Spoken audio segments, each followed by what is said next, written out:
जय श्री कृष्ण। गुरुर्ब्रह्मा गुरुर्विष्णुः गुरुर्देवो महेश्वरः गुरुः साक्षात् परब्रह्म तस्मै श्री गुरवे नमः।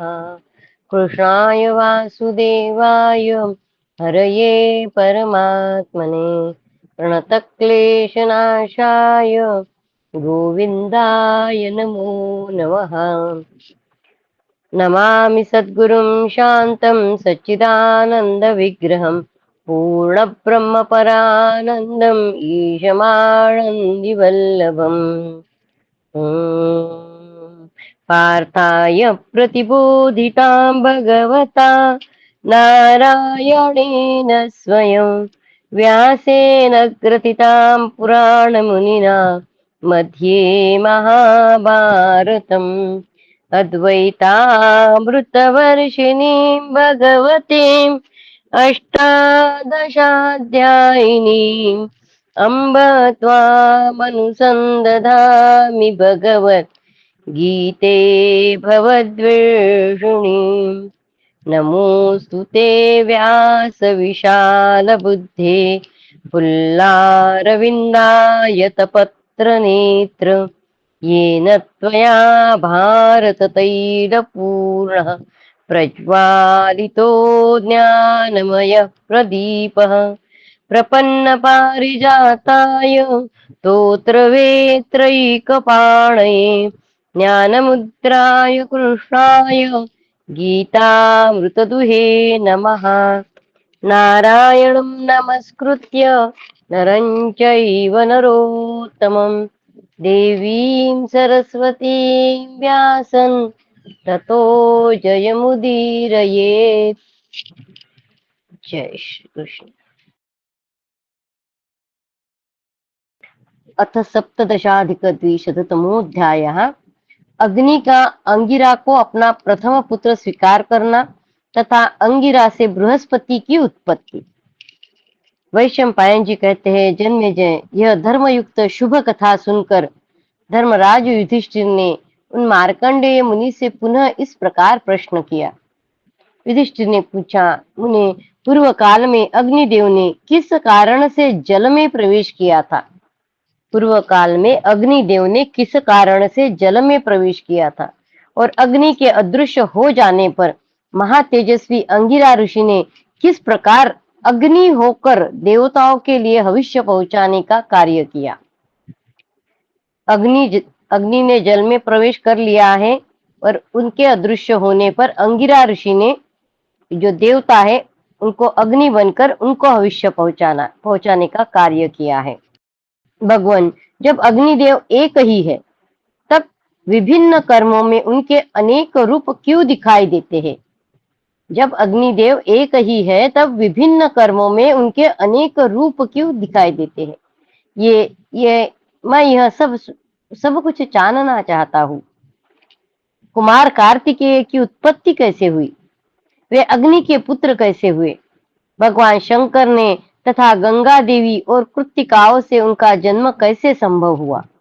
कार्तिकेय का। भृगु तिलक महामुने, मैं आपके मुख से यह सब वृत्तांत यथार्थ रूप से सुनना चाहता हूँ। इसके लिए मेरे मन में बड़ी उत्कंठा है। मार्कंडेय जी ने कहा, राजन, इस विषय में जानकार लोग उस प्राचीन इतिहास को दोहराया करते हैं जिसमें यह स्पष्ट किया गया है कि किस प्रकार अग्निदेव कुपित हो तपस्या के लिए जल में प्रविष्ट हुए थे। अग्निदेव कुपित हो तपस्या के लिए जल में प्रविष्ट हुए थे। कैसे स्वयं महर्षि अंगिरा ही भगवान अग्नि बन गए और अपनी प्रभा से अंधकार का निवारण करते हुए जगत को ताप देने लगे। महाबाहो, प्राचीन काल की बात है। महाभाग अंगिरा ऋषि अपने आश्रम में ही रहकर उत्तम तपस्या करने लगे। वे अग्नि से भी अधिक तेजस्वी होने के लिए यत्नशील थे। अपने उद्देश्य में सफल होकर वे संपूर्ण जगत को प्रकाशित करने लगे। उन्हीं दिनों अग्निदेव भी तपस्या कर रहे थे। वे तेजस्वी होकर भी अंगिरा के तेज से संतप्त हो अत्यंत मलिन पड़ गए। ने अंगिरा का तेज अग्नि के तेज से ज्यादा हो गया है। परंतु इसका कारण क्या है, यह यह कुछ भी उनकी समझ में नहीं आया अग्निदेव के। तब भगवान अग्नि ने यह सोचा, हो न हो ब्रह्मा जी ने इस जगत के लिए किसी दूसरे अग्नि देवता का निर्माण कर लिया है। खुद अग्नि को ऐसे लगा कि ब्रह्मा जी ने दूसरे अग्नि देवता को निर्माण कर लिया है। जान पड़ता है तपस्या में लग जाने से मेरा अग्नित्व नष्ट हो गया है। ये सब अग्नि को लग रहा है कि तपस्या में लग जाने से मेरा अग्नित्व नष्ट हो गया है। अब मैं पुनः किस प्रकार अग्नि हो सकता हूँ। यह विचार करते हुए उन्होंने देखा कि महामुनि अंगिरा अग्नि की भांति प्रकाशित हो संपूर्ण जगत को ताप दे रहे हैं। यह देख वे डरते डरते धीरे से उनके पास गए। उस समय उनसे अंगिरा मुनि ने कहा, देव आप पुनः शीघ्र ही लोक भावन अग्नि के पद पर प्रतिष्ठित हो जाइए, क्योंकि तीनों लोक तथा स्थावर जंगम प्राणियों में आपकी प्रसिद्धि है। ब्रह्मा जी ने आपको ही अंधकार नाशक प्रथम अग्नि के रूप में उत्पन्न किया है। तिमिर पुंज को दूर भगाने वाले देवता आप शीघ्र ही अपना स्थान ग्रहण कीजिए। अग्निदेव बोले, मुने संसार में मेरी कीर्ति नष्ट हो गई है, अब आप ही अग्नि के पद पर प्रतिष्ठित है। उनका तेज उनसे ज्यादा होने के कारण अग्निदेव अंगिरा ऋषि से बोल रहे हैं कि संसार में मेरी कीर्ति नष्ट हो गई है, अब आप ही अग्नि के पद पर प्रतिष्ठित होइए। आपको ही लोग अग्नि समझेंगे, आपके सामने मुझे कोई अग्नि नहीं मानेगा। जबकि अंगिरा इनको कह रहे कि आप ही होइए, ये कहते कि आप होइए। मैं अपना अग्नित्व आप में ही रख देता हूँ। अग्नि स्वयं कह रहे हैं कि मैं अपना अग्नित्व आप में ही रख देता हूँ, आप ही प्रथम अग्नि के पद पर प्रतिष्ठित होइए। मैं द्वितीय प्राजापत्य नामक अग्नि होऊंगा। अग्नि के ही प्रकार होते हैं, तो मैं प्राजापत्य नामक अग्नि होऊंगा। अंगिरा ने कहा, अग्निदेव आप प्रजा को स्वर्ग लोक की प्राप्ति कराने वाला पुण्य कर्म यानी देवताओं के पास भविष्य पहुंचाने का कार्य संपन्न कीजिए।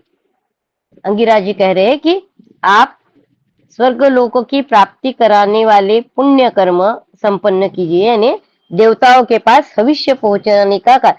देवता जो है, जैसे कि यज्ञ होता है, यज्ञ में अग्नि प्रज्वलित होती है और उस यज्ञ में भविष्य डाला जाए। अग्नि को देवताओं का मुख कहा गया है। अग्नि में जो कुछ डालते हो देवताओं को प्राप्त होता है यज्ञ द्वारा। तो देवताओं का भोजन करने का जो साधन है वो अग्नि है। तो अंगिरा कह रहे कि आप प्रजा को स्वर्गलोकों की प्राप्ति कराने वाला पुण्य कर्म संपन्न कीजिए, यानी देवताओं के पास भविष्य पहुंचाने का कार्य कीजिए। स्वयं ही अंधकार निवारक अग्निपद पर प्रतिष्ठित हुई, साथ ही मुझे अपना पहला पुत्र स्वीकार कर लीजिए। मार्कंडेय जी कहते हैं, राजन अंगिरा का यह वचन सुनकर अग्निदेव ने वैसे ही किया, उन्हें अपना प्रथम पुत्र मान लिया। फिर अंगिरा के भी बृहस्पति नामक पुत्र उत्पन्न हुए। अंगिरा को अग्निदेव का प्रथम पुत्र जानकर जब सब देवता उनके पास आए और इसका कारण पूछने लगे, देवताओं के पूछने पर अंगिरा ने उन्हें कारण बताया और देवताओं ने अंगिरा के उस कथन पर विश्वास करके उसे यथार्थ माना। अब मैं महान कांतिमान विविध अग्नियों का, जो ब्राह्मण ग्रंथोक्त विधि वाक्यों में अनेक कर्मों द्वारा विभिन्न प्रयोजनों की सिद्धि के लिए विख्यात है, उसका वर्णन करूंगा। यानी अग्नि के विविध जो प्रकार है, जो ब्राह्मणों ग्रंथोक्त विधि वाक्यों में है, वो मैं सब बताऊंगा। इति श्री महाभारते वन पर्वणि मार्कंडेय समस्या पर्वणि आंगिरसे सप्तदशाधिक द्विशततमोऽध्यायः। कृष्णाय वासुदेवाय हरये परमात्मने प्रणतक्लेशनाशाय गोविन्दाय नमो नमः। ओम नमो भगवते वासुदेवाय। ओम नमो भगवते वासुदेवाय।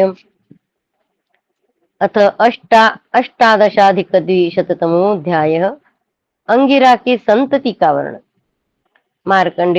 मार्कंडेय जी कहते हैं, कुरुकुल धुरंधर युधिष्ठिर ब्रह्मा जी के जो तीसरे पुत्र अंगिरा है, ब्रह्मा जी के तीसरे पुत्र अंगिरा है। उनकी पत्नी का नाम शुभा है। वैसे वे ब्रह्मा जी के पुत्र है, पर अभी अग्नि के प्रथम पुत्र हो गए हैं। ब्रह्मा जी के जो तीसरे पुत्र अंगिरा है, उनकी पत्नी का नाम शुभा है। उनके गर्भ से जो संतानें उत्पन्न हुई उनका वर्णन करता हूँ, सुनो। राजन, बृहत कीर्ति, बृहत ज्योति, बृहत ब्रह्मा, बृहन्मना, बृहन मंत्र, बृहद्भास तथा बृहस्पति, यह अंगिरा से शुभा के 7 पुत्र उत्पन्न हुए।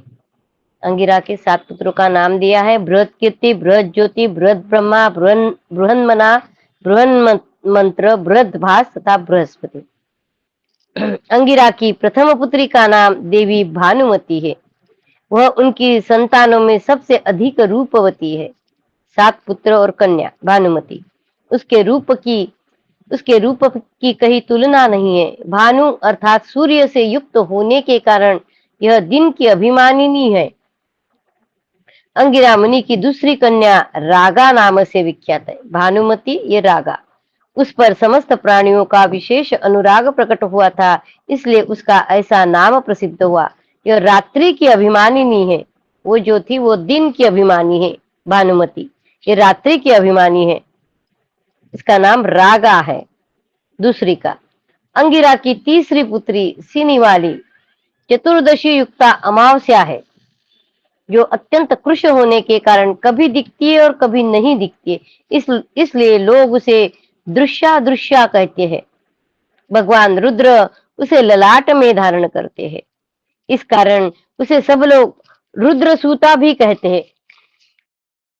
उनकी चौथी पुत्री अर्चिष्मति है। यही पूर्ण चंद्रमा से युक्त होने के कारण शुद्ध पूर्णिमासी कही जाती है अंगिरा की। इसकी प्रभा से लोग रात में भी सब वस्तुओं को स्पष्ट देखते पूर्णिमा के दिन। 5वीं कन्या है हविष्मति। प्रतिपद्यु का पूर्णिमा यानी राका है, जैसे जिसके सानिध्य में हविष्य द्वारा देवताओं का यजन किया जाता है। अंगिरा मुनि की जो छठी पुण्यात्मा कन्या है उसे महिष्मति कहते हैं। यही चतुर्दशी युक्ता पूर्णिमा है, जिसे अनुमति भी कहते हैं।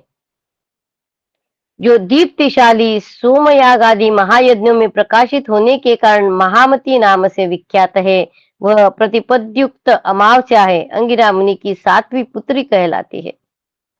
जिस भगवती अमा को देखकर लोग कुहू कुहू ध्वनि कर उठते या चकित हो जाते हैं, अंगिरा मुनि की वह 8वीं पुत्री कुहू नाम से विख्यात है। उसमें चंद्रमा की एकमात्र कला अत्यंत सूक्ष्म अंश से शेष रहती है। यही शुद्ध अमावस्या है। इति श्री महाभारते वन पर्वणि मार्कंडेय समस्या पर्वणि अंगिरसोपाख्याने 18,200 कृष्णाय वासुदेवाय हरये परमात्मने प्रणतक्लेशनाशाय गोविंदाय नमो नमः। ओम नमो भगवते वासुदेवाय। ओम नमो भगवते वासुदेवाय। अथ 19,200 बृहस्पति की संतति का वर्णन। मार्कंडेय जी कहते हैं, राजन, बृहस्पति जी की जो यशस्विनी पत्नी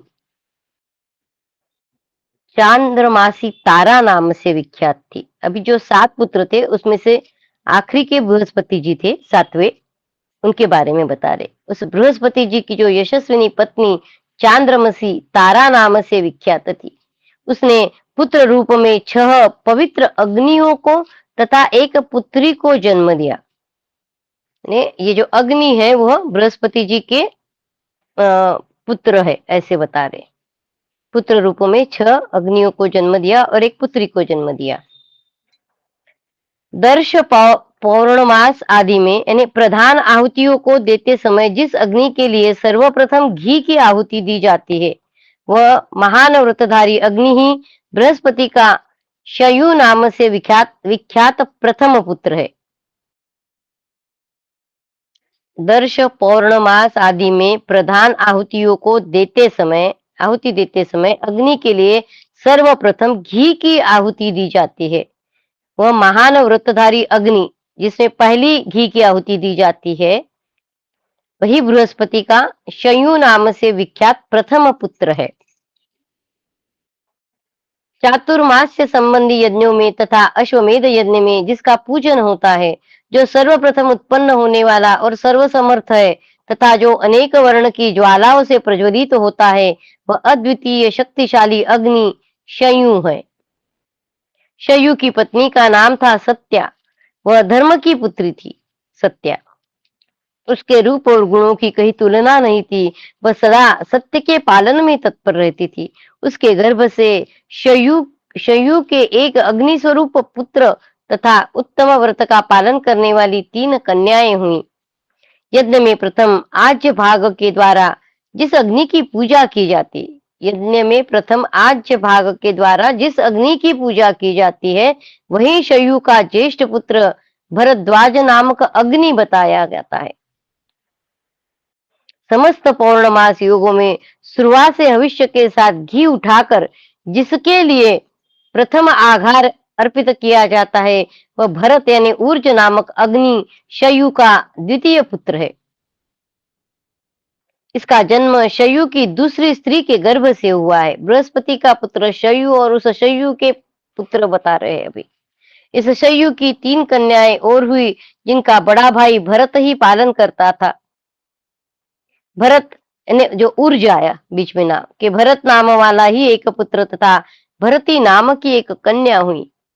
सबका भरण पोषण करने वाले प्रजापति भरत नामक अग्नि से पावक की उत्पत्ति हुई। वह अत्यंत महनीय पूज्य होने के कारण, पावक जो है वह पूज्य होने के कारण महान कहा गया है। शयु के पहले पुत्र भरद्वाज की पत्नी का नाम वीरा था। शयु के पहले पुत्र भरद्वाज, उनकी पत्नी वीरा, जिसने वीर नामक पुत्र को शरीर प्रदान किया। ब्राह्मणों ने सोम की ही भांति वीर की भी आज्य भाग से पूजा बताई है। इनके लिए आहुति देते समय मंत्र का उपांश उच्चारण किया जाता है। सोम देवता के साथ इन्हीं को द्वितीय आज्य भाग प्राप्त होता है। इन्हें रथ प्रभु, रथध्वान और कुंभरेता भी कहते हैं। वीर ने सरयू नाम वाले पत्नी के गर्भ से सिद्धि नामक पुत्र को जन्म दिया। सिद्धि ने अपनी प्रभा से सूर्य को भी आच्छादित कर लिया। सूर्य के आच्छादित हो जाने पर उसने अग्नि देवता संबंधी यज्ञ का अनुष्ठान किया। आवाहन मंत्र यानी अग्निमग्न आवह इत्यादि में सिद्धि नामक अग्नि की ही स्तुति की जाती है। यज्ञ में जो अलग अलग प्रकार की अग्नियां हैं उसके बारे में वो बता रहे, उनका वंश बता रहे, कैसे कैसे वो अग्नियां उत्पन्न हुई हैं। बृहस्पति के दूसरे पुत्र का नाम निषच्यवन है। बृहस्पति के पहले पुत्र का नाम भरद्वाज था, उसकी भी हमने पूरी वंशावली देखी। अभी बृहस्पति के दूसरे पुत्र का नाम निषच्यवन है। ये यश, वर्चस यानी तेज और कांति से कभी च्युत नहीं होते हैं। निषच्यवन अग्नि केवल पृथ्वी की स्तुति करती है। ये निष्पाप, निर्मल, विशुद्ध तथा तेज पुंज से प्रकाशित है। उनका पुत्र सत्य नामक अग्नि है। सत्य भी निष्पाप तथा काल धर्म के प्रवर्तक है। वे वेदना से पीड़ित होकर आर्तनाद करने वाले प्राणियों को उस कष्ट से निष्कृति यानी छुटकारा दिलाते हैं। सत्य नामक जो अग्नि है वे वेदना से पीड़ित होकर आर्तनाद करने वाले प्राणियों को उस कष्ट से निष्कृति यानी छुटकारा दिलाते हैं। इसलिए उस अग्नि का एक नाम निष्कृति भी है। वे ही प्राणियों द्वारा सेवित गृह और उद्यान आदि में शोभा की सृष्टि करती है। सत्य के पुत्र का नाम स्वन है, जिनसे पीड़ित होकर लोग वेदना से स्वयं करहा उठते हैं, इसलिए उनका यह नाम पड़ा है। वे रोगकारक अग्नि है। बृहस्पति के तीसरा पुत्र जिसका नाम विश्वजित है, 7 पुत्र बताए थे। वे संपूर्ण विश्व की बुद्धि को अपने वश में करके स्थित है, इसलिए अध्यात्म शास्त्र के विद्वानों ने उन्हें विश्वजित अग्नि कहा है। जो समस्त प्राणियों के उदर में स्थित हो, उनके खाए हुए पदार्थों को पचाते हैं। वे संपूर्ण लोकों में विश्वभुक नाम से अग्नि बृहस्पति के चौथे पुत्र के रूप में प्रकट है। जो जठराग्नि है हमारी, जो हम जो भी भोजन करते जिसको पचाती है, जो अग्नि है हमारे पेट में, उसको उन्होंने विश्वभुक नाम की अग्नि है ये। वो चौथे पुत्र के रूप में प्रकट हुए हैं। ये विश्वभुक अग्नि ब्रह्मचारी, जितात्मा तथा सदा प्रचुर व्रतों का पालन करने वाले हैं। विश्वभुक अग्नि ब्रह्मचारी, जितात्मा तथा सदा प्रचुर व्रतों का पालन कराने वाले हैं। ब्राह्मण लोग पाक यज्ञ में इन्हीं की पूजा करते हैं। जब पाक यज्ञ किया जाता है तब इस जो जठराग्नि में रहने वाली अग्नि है, जिसका नाम उन्होंने विश्वभुक का, उसकी पूजा की जाती है। पवित्र गोमती नदी इनकी प्रिय पत्नी है। धर्माचरण करने वाले द्विज लोग विश्वभुक अग्नि में ही संपूर्ण कर्मों का अनुष्ठान करते हैं। जो अत्यंत भयंकर वडवानर रूप से समुद्र का जल सोखते रहते हैं, वे ही शरीर के भीतर ऊर्ध्व गति उदान नाम से प्रसिद्ध है। ऊपर की ओर गतिशील होने से ही उनका नाम ऊर्ध्व भाग है। शरीर के भीतर ऊर्ध्व गति यानी उदान नाम से प्रसिद्ध है। ऊपर की ओर गतिशील होने से ही उनका नाम ऊर्ध्व भाग है। जैसे ये विश्वभूक थी, अभी ये ऊर्ध्व भाग है। वे प्राणवायु के आश्रित एवं त्रिकालदर्शी है। उन्हें बृहस्पति का 5वां पुत्र माना गया है। प्रत्येक गृह कर्म में जिस अग्नि के लिए सदा घी की ऐसी धारा दी जाती है जिसका प्रवाह उत्तराभिमुख हो, और इस प्रकार दी हुई वह घृत की आहुति अभिष्ट मनोरथ की सिद्धि करती है, इसलिए उस उत्कृष्ट अग्नि का नाम स्विष्टकृत है। उसे बृहस्पति का 6ठा पुत्र समझना चाहिए। जिस समय अग्नि स्वरूप बृहस्पति का क्रोध प्रशांत प्राणियों पर प्रकट हुआ, उस समय उनके शरीर से जो पसीना निकला वही उनकी पुत्री के रूप में परिणत हो गया। जिस समय अग्नि स्वरूप बृहस्पति का क्रोध प्रशांत प्राणियों पर प्रकट हुआ, उस समय उनके शरीर से जो पसीना निकला वही उनकी पुत्री के रूप में परिणत हो गया। वह पुत्री अधिक क्रोध वाली थी, इसे स्वाहा नाम से प्रसिद्ध हुई। वह दारुण एवं क्रूर कन्या संपूर्ण भूतों में निवास करती है।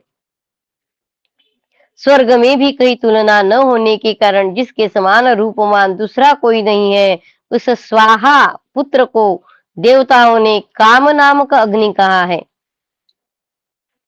जो हृदय में क्रोध धारण किए धनुष और माला से विभूषित हो, रथ पर बैठकर हर्ष और उत्साह के साथ युद्ध में शत्रुओं का नाश करते हैं, उसका नाम है अमोघ अग्नि। महाभाग ब्राह्मण लोग त्रिविध उक्त मंत्रों द्वारा जिसकी स्तुति करते हैं, जिसने महावाणी पराय का आविष्कार किया है तथा ज्ञानी पुरुष जिसे आश्वासन देने वाला समझते हैं, उस अग्नि का नाम उक्त है। इति श्री महाभारते वन पर्वणि मार्कंडेय समस्या पर्वणि आंगिरसोपाख्याने 19-द्विशततमोऽध्यायः। कृष्णाय वासुदेवाय हरये परमात्मने प्रणतक्लेशनाशाय गोविन्दाय नमो नमः। ओम नमो भगवते वासुदेवाय। ओम नमो भगवते वासुदेवाय। अथ 20-द्विशततमोऽध्यायः। पांचजन्य अग्नि की उत्पत्ति तथा उसके संतति का वर्णन। मार्कंडेय जी कहते हैं, युधिष्ठिर कश्यप पुत्र काश्यप, वशिष्ठ पुत्र वासिष्ठ, प्राणपुत्र प्राणक और अंगिरा के पुत्र च्यवन तथा त्रिवर्चा, ये 5 अग्नि हैं।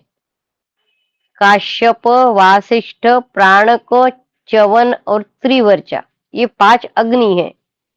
इन्होंने पुत्र की प्राप्ति के लिए बहुत वर्षों तक तीव्र तपस्या की है। इनकी तपस्या का उद्देश्य यह था कि हम ब्रह्मा जी के समान यशस्वी और धर्मिष्ठ पुत्र प्राप्त करें। पूर्वोक्त 5 अग्नि स्वरूप ऋषियों ने महाव्याहृति सम्यक 5 मंत्रों द्वारा परमात्मा का ध्यान किया। तब उनके समक्ष अत्यंत तेजोमय 5 वर्णों से विभूषित एक पुरुष प्रकट हुआ, जो ज्वालाओं से प्रज्वलित अग्नि के समान प्रकाशित होता था। वह संपूर्ण जगत की सृष्टि करने में समर्थ था। महाव्याहृतियां बोला था ना उन्होंने, 5 महा ऋषियों ने महाव्याहृति सम्यक 5 मंत्रों द्वारा, तो 5 मंत्र क्या है वो बता रहे।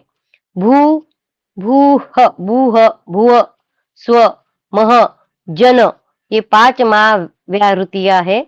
ध्यान के लिए मंत्र प्रयोग इस प्रकार है। भूरन नमग्नये पृथ्वी स्वाहा, ठीक है। उनका मस्तक प्रज्वलित अग्नि के समान जगमगा रहा था। दोनों भुजाएं प्रभाकर की प्रभा के समान थी। जो पुरुष वहां पे प्रकट हुआ था ना, जो ज्वालाओं से प्रज्वलित था, के समान था, उसका मस्तक प्रज्वलित अग्नि के समान जगमगा रहा था। दोनों भुजाएं प्रभाकर की प्रभा के समान थी। दोनों आंखें तथा त्वचा स्वर्ण के समान दीप्यमान हो रही थी और उस पुरुष की पिंडलियां काले रंग की दिखाई देती थी। उपर्युक्त 5 मुनिजनों ने अपनी तपस्या के प्रभाव से उस 5 वर्ण वाले पुरुष को प्रकट किया था, इसलिए उस देवोपम पुरुष का नाम पांचजन्य हो गया। पांचों ने मिलकर ये मंत्रोच्चारण और सब किया था और फिर वह पुरुष प्रकट हुआ है, इसलिए उसका नाम पांचजन्य हो गया। वह उन 5 ऋषियों के वंश का प्रवर्तक हुआ। फिर महातपस्वी पांचजन्य ने अपने पितरों का वंश चलाने के लिए 10,000 वर्षों तक घोर तपस्या करके भयंकर दक्षिणाग्नि को उत्पन्न किया। उन्होंने मस्तक से बृहत तथा मुख से रथंतर साम को प्रकट किया। वे दोनों वेग पूर्वक आयु आदि को हर लेते हैं, इसलिए तरसाहर कहलाते हैं। फिर उन्होंने नाभि से रुद्र को और बल से इंद्र को तथा प्राण से वायु और अग्नि को उत्पन्न किया। उस जो पुरुष वो पांचजन्य उत्पन्न हुआ उसके बारे में बता। उसने 10,000 वर्ष तपस्या की। दोनों भुजाओं से प्राकृत और वैकृत भेद वाले दोनों अनुदात्तों को मन और ज्ञानेन्द्रियों के समस्त 6 देवताओं के तथा 5 महाभूतों को उत्पन्न किया। इन सब की सृष्टि करने के पश्चात उन्होंने 5 पितरों के लिए 5 पुत्र और उत्पन्न किए, जिनके नाम इस प्रकार है। वासिष्ठ बृहद्रथ के अंश से प्रणिधि, काश्यप के अंश से महत्तर, अंगिरस के च्यवन के अंश से भानु तथा वर्च के अंश से सौभर नामक पुत्र की उत्पत्ति हुई। प्राण से अंश से अनुदात्त की उत्पत्ति हुई। इस प्रकार 25 पुत्रों के नाम बताए गए हैं। तत्पश्चात तप नामधारी पांचजन ने यज्ञ में विघ्न डालने वाले अन्य 15 उत्तर देवों यानी विनायकों की सृष्टि की। उनका विवरण इस प्रकार है। सुभीम, अति भीम, भीम, भीम बल, अबल, इन 5 विनायकों की उत्पत्ति उन्होंने पहले की, जो देवताओं के यज्ञ का विनाश करने वाले हैं। इन 5 विनायकों की उत्पत्ति उन्होंने पहले की, जो देवताओं के यज्ञ का विनाश करने वाली है। इनके बाद पांचजन्य ने सुमित्र, मित्रवान, मित्रज्ञ, मित्रवर्धन और मित्रधर्मा इन 5 देवरूपी विनायकों को उत्पन्न किया। तदनंतर पांचजन्य ने सुरप्रवीर, वीर, सुरेश, सुवर्चा तथा सुरहंता इन 5 को प्रकट किया। इस प्रकार ये 15 देवोपम प्रभावशाली विनायक पृथक पृथक 5-5 व्यक्तियों के 3 दलों में विभक्त है। इस पृथ्वी पर ही रहकर स्वर्गलोक से भी यज्ञकर्ता पुरुषों की यज्ञ सामग्री का अपहरण कर लेते हैं। ये विनायक गण अग्नियों के लिए अभिष्ट महान भविष्य का अपहरण तो करते ही है, उसे भी नष्ट भी कर डालते हैं। अग्निगणों के साथ लोग डांट रखने के कारण ही यह भविष्य का अपहरण और विध्वंस करते हैं। इसलिए यज्ञ निपुण विद्वानों ने यज्ञशाला की बाह्य वेदी पर इन विनायकों के लिए देय भाग रख देने का नियम चालू किया। ये जो विनायक उन्होंने उत्पन्न किए हैं, ये जो अग्नि यज्ञ के इसमें विघ्न डालते हैं, इसलिए जो यज्ञ में निपुण विद्वान है वो क्या करता है, वो यज्ञशाला के बाह्य वेदी पर ही इन सब विनायकों के लिए उनका जो भाग है वो रखने का नियम वहां से चालू हो गया। क्योंकि जहां अग्नि की स्थापना हुई हो उस स्थान के निकट ये विनायक नहीं जाते हैं। इसलिए उनका भाग पहले ही रख दिया है और जब अग्नि प्रज्वलित हो जाती तब ये विनायक वहां नहीं जाते हैं। मंत्र द्वारा संस्कार करने के पश्चात प्रज्वलित अग्निदेव जिस समय आहुति ग्रहण करते हुए यज्ञ का संपादन करते हैं, उस समय वे दोनों पंखों यानी पार्श्ववर्ती शिखाओं शिखाओं द्वारा विनायकों को कष्ट पहुंचाते हैं, इसलिए वे उनके पास नहीं भटकते हैं। मंत्रों द्वारा शांत कर देने पर वे विनायक यज्ञ संबंधी भविष्य का अपहरण नहीं कर पाते हैं। इस पृथ्वी पर जब अग्निहोत्र होने लगता है, उस समय पांचजन्य के ही पुत्र बृहदुक्त इस भूतल पर स्थित हो श्रेष्ठ पुरुषों द्वारा पूजित होते हैं। तप यानी पांचजन्य बोला, तप के पुत्र जो रथांतर नामक अग्नि कहे जाते हैं, उनको दी हुई हवि मित्रविंद देवता का भाग है, ऐसे यजुर्वेदी विद्वान मानते। महायशस्वी पांचजन्य अपने इन सभी पुत्रों के सहित अत्यंत प्रसन्न हो आनंद मग्न रहते हैं। इति श्री महाभारते वन पर्वणि मार्कंडेय समस्या पर्वणि अंगिरसोपाख्याने विंशत्यधिक द्विशततमोऽध्यायः। कृष्णाय वासुदेवाय हरये परमात्मने प्रणतक्लेशनाशाय गोविन्दाय नमो नमः। ओम नमो भगवते वासुदेवाय। ओम नमो भगवते वासुदेवाय। अथ एकविंशत्यधिक-द्विशततमोऽध्याय। अग्नि स्वरूप तप और भानु यानी मनु की संतति का वर्णन। मार्कंडेय जी कहते युधिष्ठिर, पूर्वोक्त भरत नामक अग्नि जो शयु के पौत्र और ऊर्ज के पुत्र है, शयु के पौत्र शयु देखा हमने, फिर ऊर्ज भी देखा, उस शयु ऊर्ज और अभी भरत गुरुतर नियमों से युक्त है।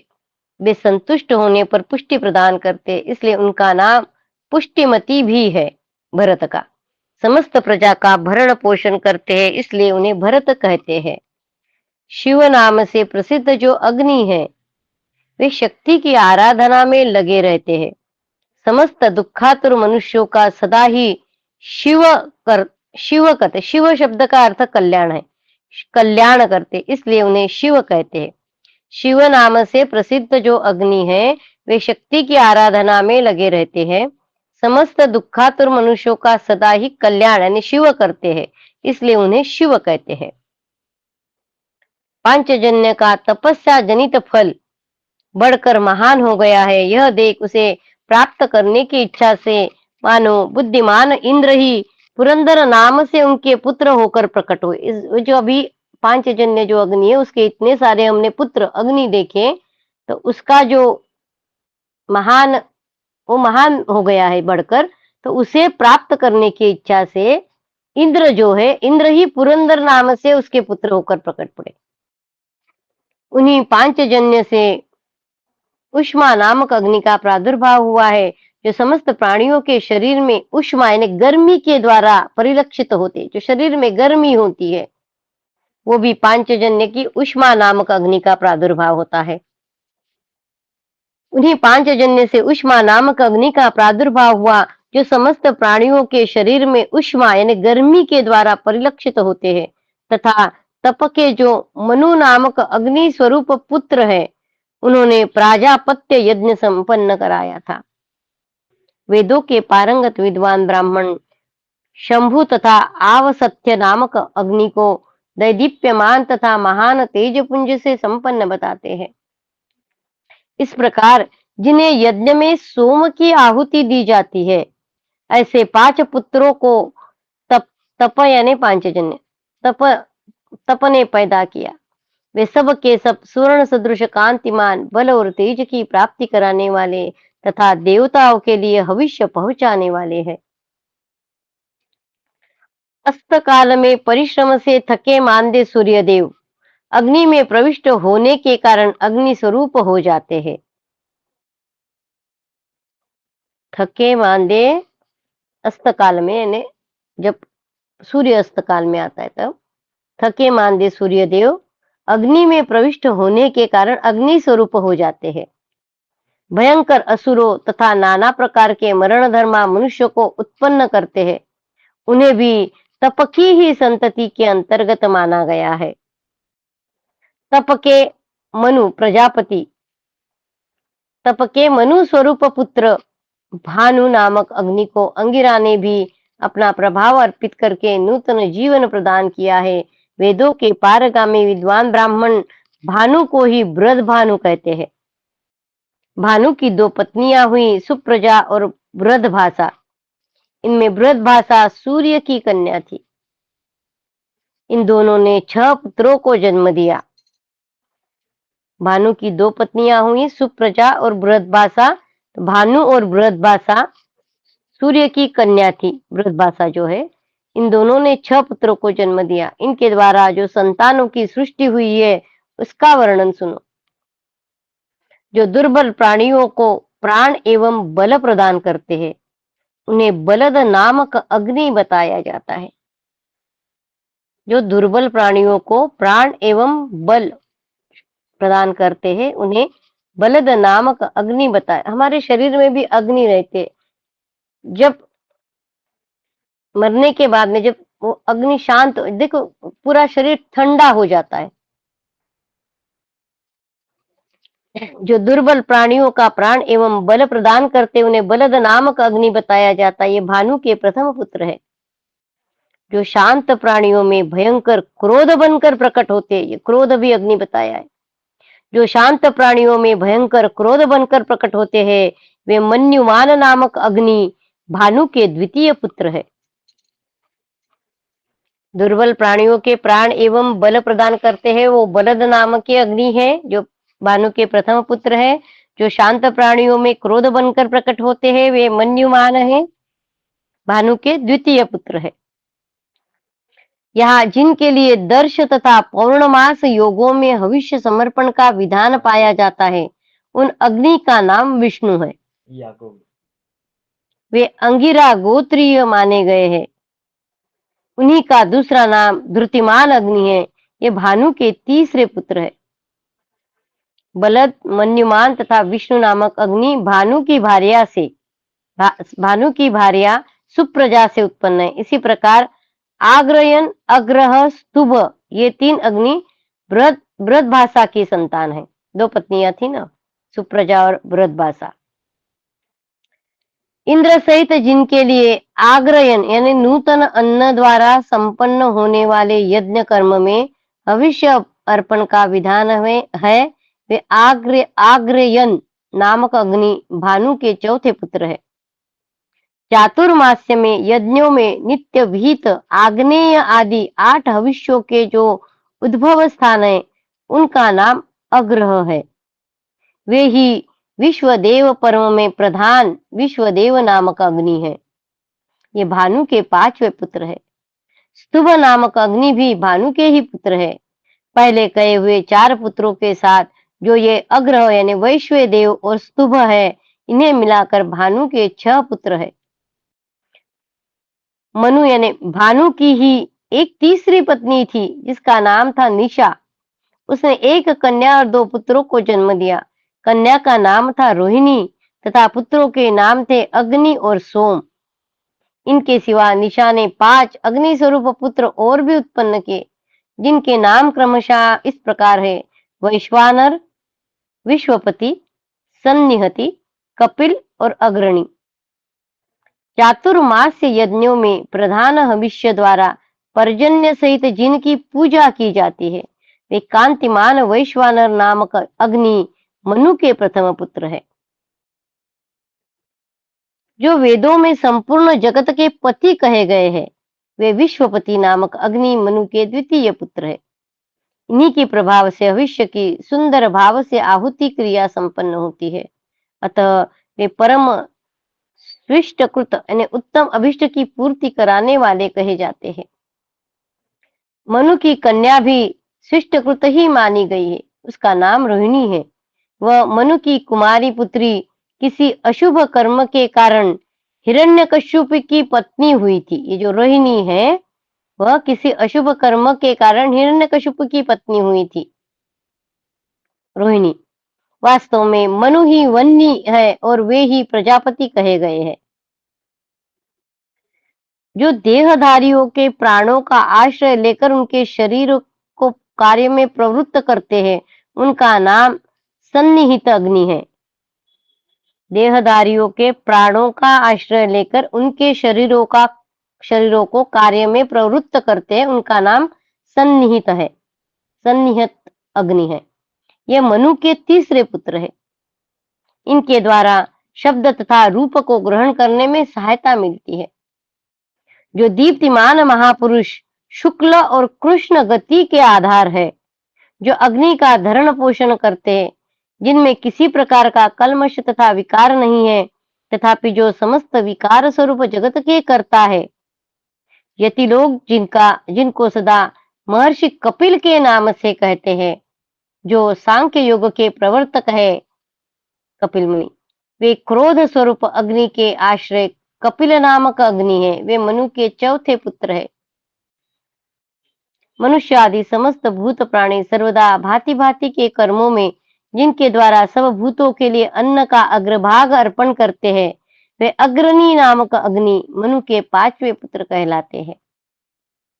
मनु ने अग्निहोत्र कर्म में की हुई त्रुटि के प्रायश्चित्त के लिए इन लोक विख्यात तेजस्वी अग्नियों की सृष्टि की, जो पूर्वोक्त अग्नियों से भिन्न है।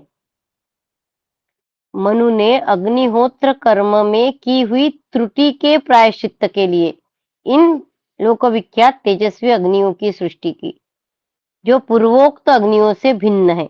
जो मनु के पुत्रों के बारे में बताए वो वाली अग्नि।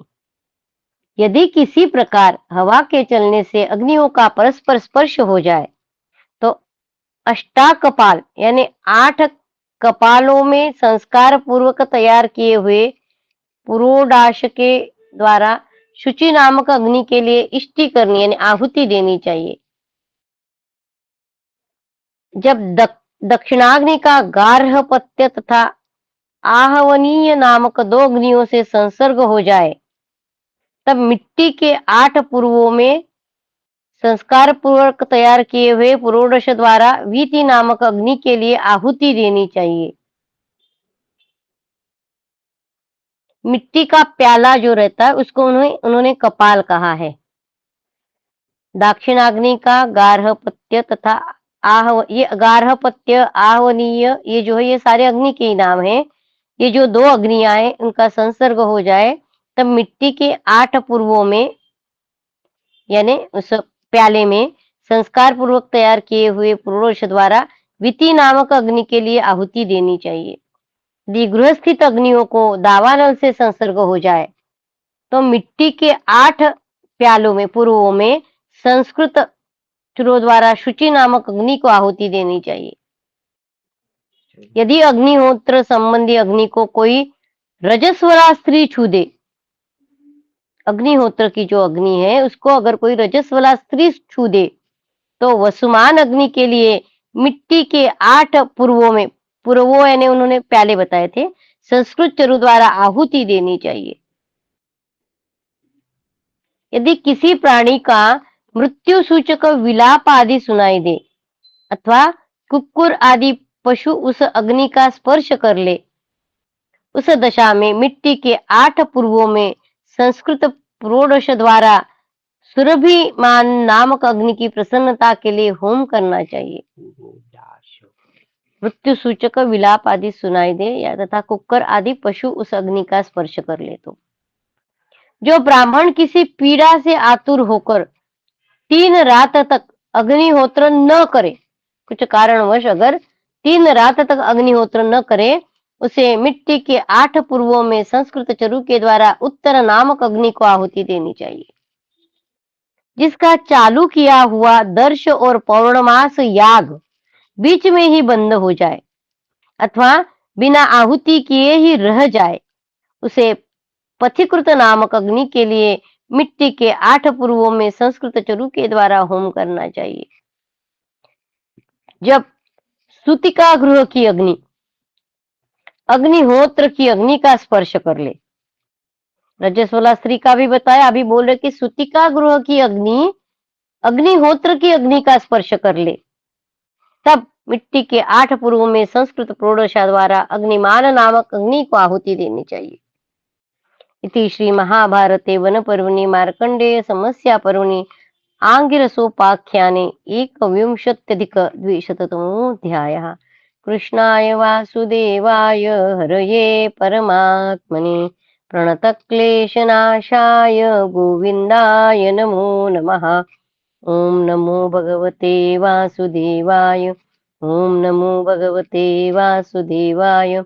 अथ द्वाविंशत्यधिक-द्विशततमोऽध्यायः।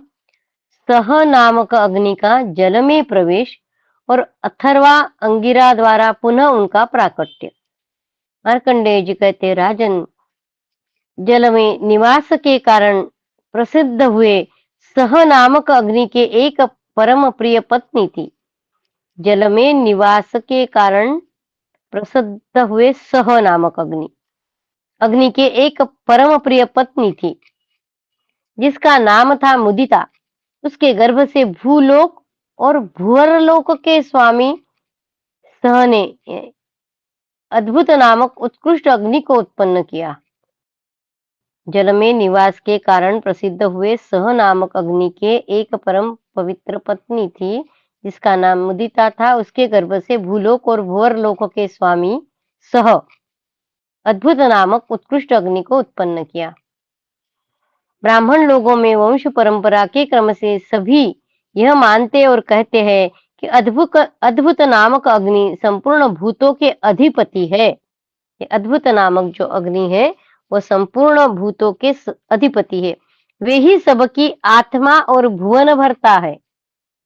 वे ही इस जगत के संपूर्ण महाभूतों के पति है। उनमें संपूर्ण ऐश्वर्य सुशोभित है। अद्भुत अग्नि, वे महातेजस्वी अग्निदेव सदा सर्वत्र विचरण करते हैं। जो अग्नि गृहपति नाम से सदा यज्ञ में पूजित होते हैं तथा हवन किए गए भविष्य को देवताओं के पास पहुंचाते हैं, वे अद्भुत अग्नि ही इस जगत को पवित्र करने वाले हैं। जो आप नाम वाले सह के पुत्र है, ये दूसरे पुत्र सह के, सह और मुदिता के, जो आप नाम वाले सह के पुत्र है, जो महाभाग सत्व भोक्ता भूलोक के पालक और भुवरलोक के स्वामी हैं, वे अद्भुत नामक महान अग्नि बुद्धि तत्व के अधिपति बताए जाते हैं। उन्हीं अद्भुत या गृहपति के एक अग्निस्वरूप पुत्र उत्पन्न हुआ है, जिसका नाम भरत है। ये मरे हुए प्राणियों के शव का दाह करते हैं।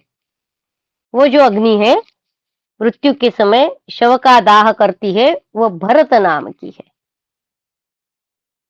उन्हीं अद्भुत या गृहपति के एक अग्नि स्वरूप पुत्र उत्पन्न हुआ है, जिसका नाम भरत है।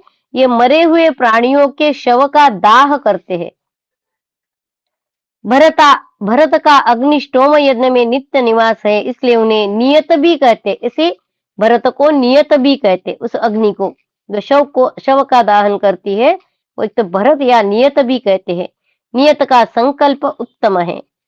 प्रथम अग्नि सह बड़े प्रभावशाली है। सह और मुदिता देखा था हमने, तो जो अग्नि सह है वे बड़े प्रभावशाली है।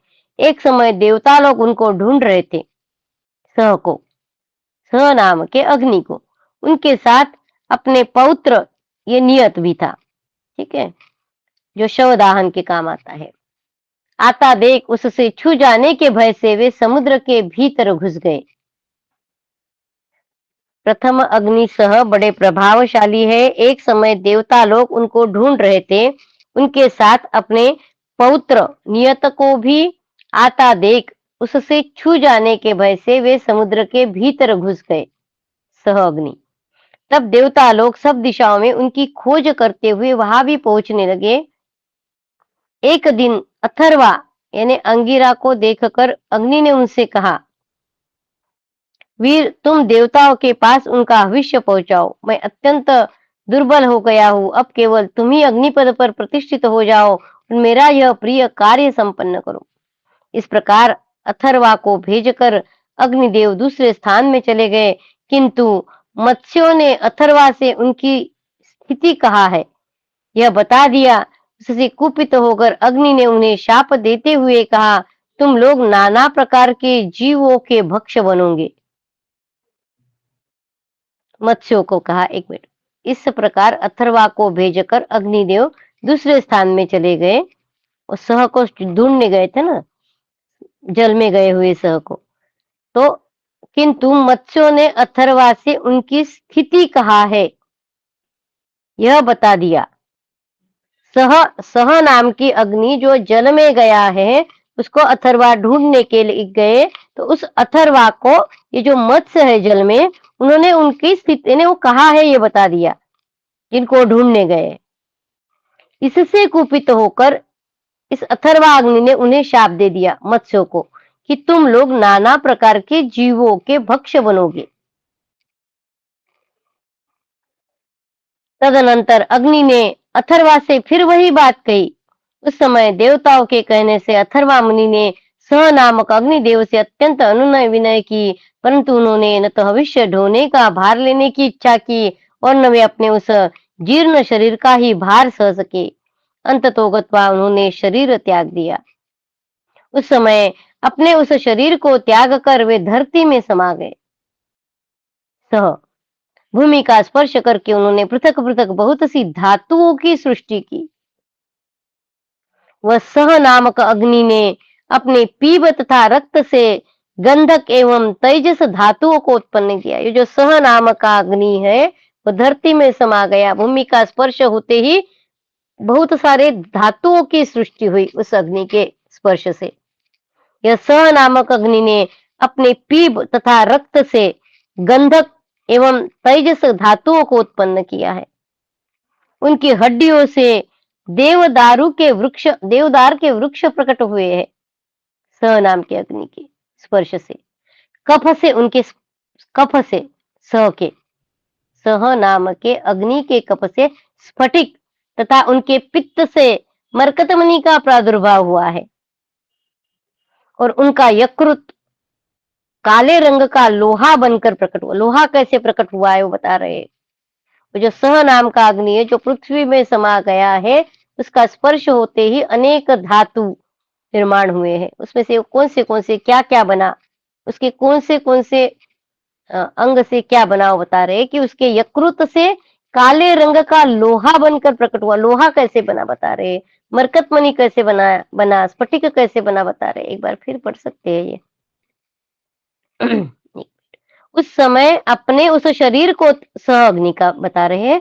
उस समय अपने उस शरीर को त्याग कर वे धरती में समा गए। भूमि का स्पर्श करके उन्होंने पृथक पृथक बहुत सी धातुओं की सृष्टि की। सह नामक अग्नि ने अपने पीप तथा रक्त से गंधक एवं तेजस धातुओं को उत्पन्न किया। उनकी हड्डियों से देवदारू के वृक्ष प्रकट हुए। उनके कफ से स्फटिक तैयार हुआ। पित्त से मरकतमणि का प्रादुर्भाव हुआ और उनके यकृत ही काले रंग का लोहा बनकर प्रकट हुआ। काष्ठ, पाषाण, लोहा, इन तीनों से ही प्रजाजनों की शोभा होती है।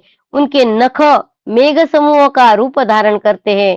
नाड़ियां मूंगा बनकर प्रकट हुई है। राजन, सह अग्नि के शरीर से अन्य नाना प्रकार के धातु उत्पन्न हुए हैं। इस प्रकार शरीर त्याग कर वे बड़ी भारी तपस्या में लग गए। शरीर त्याग कर बड़ी भारी तपस्या में लग गए। जब भृगु और अंगिरा आदि ऋषियों ने पुनः उनको तपस्या से उपरत कर दिया, तब वे तपस्या से पुष्ट हुए तेजस्वी अग्निदेव अत्यंत प्रज्वलित हो उठे। महर्षि अंगिरा को सामने देख वे अग्नि भय के मारे पुनः महासागर के भीतर प्रविष्ट हो गए। इतना सब कुछ उनके इससे निर्माण होने के बाद में जब वो बाहर आए तब उन्होंने अंगिरा को देखा, जो हमने आज के शुरुआत में देखा कि अंगिरा अग्नि के समान उनकी तपस्या हो रही है। महर्षि अंगिरा को सामने देख वे अग्नि भय के मारे इसमें ज्यादा तेज है और मुझ में कम है, यह सोचकर वह अग्नि भय के मारे पुनः महासागर के भीतर प्रविष्ट हो गए। इस प्रकार अग्नि के अदृश्य हो जाने पर सारा संसार भयभीत हो अथर्वा अंगिरा की शरण में आया तथा देवताओं ने इन अथर्वा की पूजा की। अथर्वा ने सब प्राणियों के देखते देखते समुद्र को मथ डाला और अग्निदेव का दर्शन करके स्वयं ही संपूर्ण लोकों की सृष्टि की। इस प्रकार पूर्व काल में अदृश्य हुए अग्नि को भगवान अंगिरा ने फिर बुलाया, जिससे प्रकट होकर वे सदा संपूर्ण प्राणियों का भविष्य वहन करते हैं। उस समुद्र के भीतर नाना स्थानों में विचरण एवं भ्रमण करते हुए सह नामक अग्नि ने इस प्रकार विविध भांति के बहुत से वेदोक्त अग्निदेवों तथा उनके स्थानों को उत्पन्न किया। सिंधु नद, पंचनद, देविका, सरस्वती, गंगा, शतकुंभा, सरयू, गंडकी, चर्मन्वती, मही, मेध्या, मेधातिथि, ताम्रवती, वेत्रवती, कौशिकी, तमसा, नर्मदा, गोदावरी, वेणा, उपवेणा, भीमा, वडवा, भारती, सुप्रयोगा, कावेरी, मुरमरा, तुंगवेणा, कृष्णवेणा, कपिला तथा शोणभद्र, ये सब नदियां और नद है जो अग्नियों के उत्पत्ति स्थान कहे गए हैं। सब नदियां और नद है जो अग्नियों के उत्पत्ति स्थान कहे गए हैं। अद्भुत की जो प्रियतमा पत्नी है, उसके गर्भ से उनके विभूरसी नामक पुत्र हुआ। अग्नियों की जितनी संख्या बताई गई है, सोमयागों की भी उतनी ही है। ये सब अग्नि ब्रह्मा जी के मानसिक संकल्प से अत्रि के वंश में उनकी संतान रूप से उत्पन्न हुए हैं। ब्रह्मा जी के मानसिक संकल्प से अत्रि के वंश में उनके संतान रूप से सारी अग्नियां हुई है, उत्पन्न हुई है। अत्रि को जब प्रजा की सृष्टि करने की इच्छा हुई, तब उन्होंने उन अग्नियों को ही अपने हृदय में धारण किया। फिर उन ब्रह्मर्षि के शरीर से विभिन्न अग्नियों का प्रादुर्भाव हुआ। राजन, इस प्रकार मैंने इन अप्रमेय अंधकार निवारक तथा दीप्तिमान महामना अग्नियों की जिस क्रम से उत्पत्ति हुई है, उसका तुमसे वर्णन किया। वेदों में अद्भुत नामक अग्नि के महात्मा का जैसा वर्णन है, वैसा ही सब अग्नियों को समझना चाहिए, क्योंकि इन सब में एक ही अग्नि तत्व विद्यमान है। ये प्रथम भगवान अग्नि ये प्रथम भगवान अग्नि, जिन्हें अंगिरा भी कहते हैं, एक ही है, ऐसा जानना चाहिए। जैसे ज्योतिषोम यज्ञ उद्भिद आदि अनेक रूपों में प्रकट हुआ है, उसी प्रकार एक ही अग्नि तत्व प्रजापति के शरीर से विविध रूपों में उत्पन्न हुआ है। एक ही अग्नि तत्व प्रजापति के शरीर से विविध रूपों में उत्पन्न हुआ है। इस प्रकार मेरे द्वारा अग्निदेव के महान वंश का प्रतिपादन किया गया है। वे भगवान अग्नि विविध वेद मंत्रों द्वारा पूजित होकर देहधारियों के दिए हुए भविष्य को देवताओं के पास पहुंचाते हैं। इति श्री महाभारते वन पर्वणि मार्कंडेय समस्या पर्वणि आंगिरसोपाख्याने अग्नि समुद्भवे द्वाविंशत्यधिक-द्विशततमोऽध्यायः। कृष्णाय वासुदेवाय हरये परमात्मने प्रणतक्लेशनाशाय गोविन्दाय नमो नमः। ॐ नमो भगवते वासुदेवाय। ॐ नमो भगवते वासुदेवाय। भव भवे यथा भक्तिः पादयोस्तव जायते, तथा कुरुष्व देवेश नाथस्त्वं नो यत प्रभु। नाम संकीर्तनं यस्य सर्वपापप्रणाशनं, प्रणामो दुःखशमनस्तं नमामि हरिं परं। तं नमामि हरिं परं। त्वदीयं वस्तु गोविन्द तुभ्यमेव समर्पये। तेन त्वदङ्घ्रिकमले रतिं मे यच्छ शाश्वतीम्। ॐ पूर्णमद पूर्णमिदं पूर्णात् पूर्णमुदच्यते, पूर्णस्य पूर्णमादाय पूर्णमेवावशिष्यते। ॐ शान्ति शान्ति शान्तिः। हरि ओम तत्सत्। श्री कृष्णार्पणमस्तु। श्री गुरुभ्यो नमः। ईश्वर जय श्री कृष्ण। बहुत बहुत धन्यवाद ताई। प्रणाम। जय श्री कृष्ण। जय श्री कृष्ण।